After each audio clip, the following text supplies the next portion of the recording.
Tal vez yo debiera hacer una precisión en la intervención mía en este panel, y es que como juez, y como juez de una Corte Suprema de Justicia de la Nación, uno tiene la obligación de ser imparcial, y esa obligación de ser imparcial implica que los jueces no pueden adelantar opiniones sobre temas que puedan estar sometidos a su jurisdicción.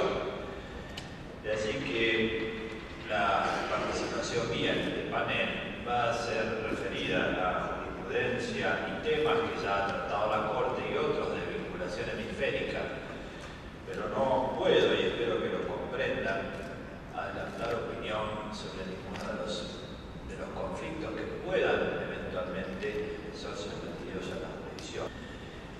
Me parece que es importante señalar que en materia de libertad de expresión debemos abordar este derecho fundamental con un criterio realista.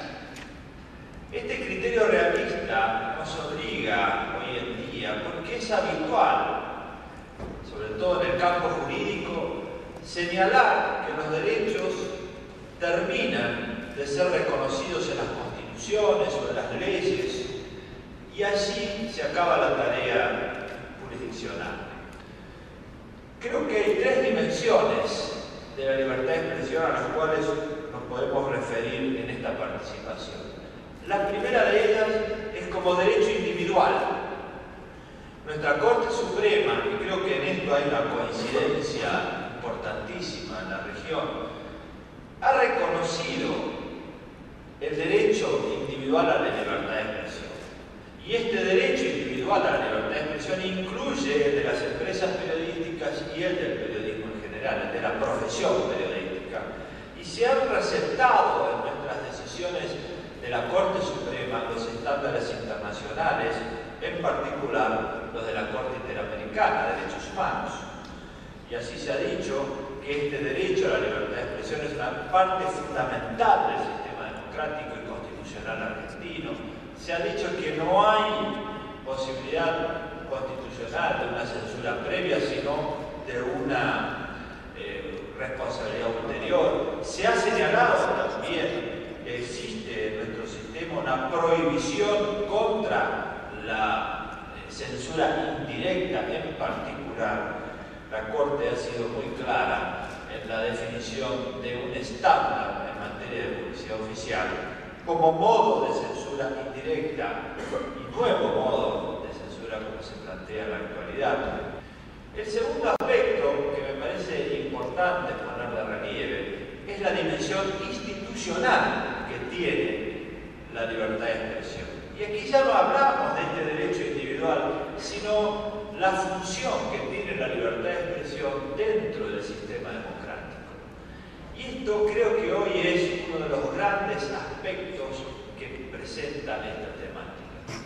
Recientemente se ha publicado un libro del profesor Cassius Steen de la Universidad de Chicago que se denomina Going to the Extremes, es decir, cómo se va a los extremos. Y esta es una conducta que se está viendo desarrollada en muchos países, es de ir a los extremos.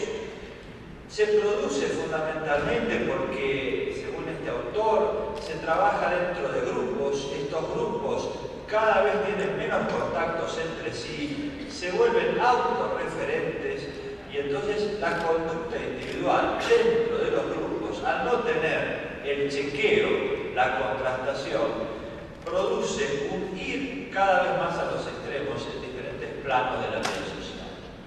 Este aspecto ha sido puesto en consideración por la Corte Suprema de Estados Unidos hace muchos años. Ya en 1938, la Corte de Estados Unidos dijo que era muy relevante proteger el espacio público, la plaza pública, como modo de la libertad de expresión, porque eso permitía que los ciudadanos de aquella época vieran visiones competitivas, tuvieran contactos con otros que piensan diferente.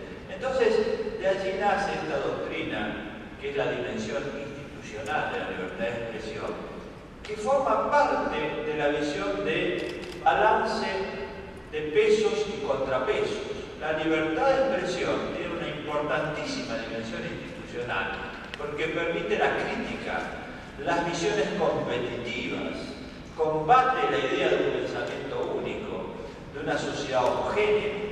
Nuestra Corte ha tenido oportunidad de señalar este aspecto en una causa denominada Patitó contra el Diario de la Nación, en la que se puso de relieve que es relevante para una sociedad que exista un periodismo crítico y que este periodismo crítico ejerce la contribución. Y la crítica periodística debe ser protegida aun cuando cometa errores, aun cuando existan errores, porque el error es propio del debate democrático. Y si tuviéramos que hacer un balance, es mejor la crítica, aun con errores, que la ausencia de toda crítica y el pensamiento único. Tanto la función del periodismo como la del Poder Judicial en este aspecto son absolutamente coincidentes en la medida en que hacen a la arquitectura institucional de un país. Que esto exista hace que tengamos mejores instituciones, más sólidas y más permanentes. Y finalmente creo que hay un aspecto que se ha trabajado poco en la doctrina, pero que hay que mencionarlo, que es el aspecto filosófico de la libertad de expresión. Porque nosotros estamos muy acostumbrados a tratar la libertad de expresión como un derecho, pero también es un principio. Y es un principio de base filosófica en el sentido más tradicional de este término. ¿Qué queremos decir con que es un principio? Los seres humanos se agrupan en sociedad y cuando se agrupan en sociedad se ponen de acuerdo sobre algunos principios básicos para la vida en común. Y entre esos principios básicos que justifican la existencia de las sociedades está la libertad de expresión. Y esto lo ha dicho en la Corte, en la causa Patitó que mencioné. Dice, es función de esta Corte fundamental y proteger los consensos básicos para el funcionamiento de una sociedad en la que se pueda convivir con tolerancia de opiniones diferentes. Esto es algo que debemos aprender todos los ciudadanos de la humanidad. Quiero concluir señalando que no es solo necesario aquí trabajar sobre la idea de un enfoque realista que nos lleva siempre a estudiar el problema de la implementación, que es el gran tema de los derechos fundamentales en la comunidad. No solo es necesario la declaración legislativa o judicial, es necesaria la implementación. Además de eso, es muy importante el enfoque idealista de los derechos, porque convengamos que muchos en el mundo actual piensan que los derechos no tienen posibilidad alguna de realización efectiva. La lucha por los derechos está inescindiblemente unida a la pasión y al idealismo que cada uno de nosotros aporta en esta lucha. La libertad de expresión tiene en este sentido una larga historia. Nosotros podemos hablar de esto hoy porque hay muchísimas personas que se sacrificaron, que dieron la vida, que perdieron mucho de sí mismos porque pensaron que era posible. Y esto es algo que siempre tenemos que tener presente. No debemos decaer frente a los fracasos cotidianos en la realización de los derechos, sino pensar siempre que es posible hacer algo más. Piensen ustedes que Hobbes pensó que era posible el acuerdo social cuando alrededor el desacuerdo era unánime.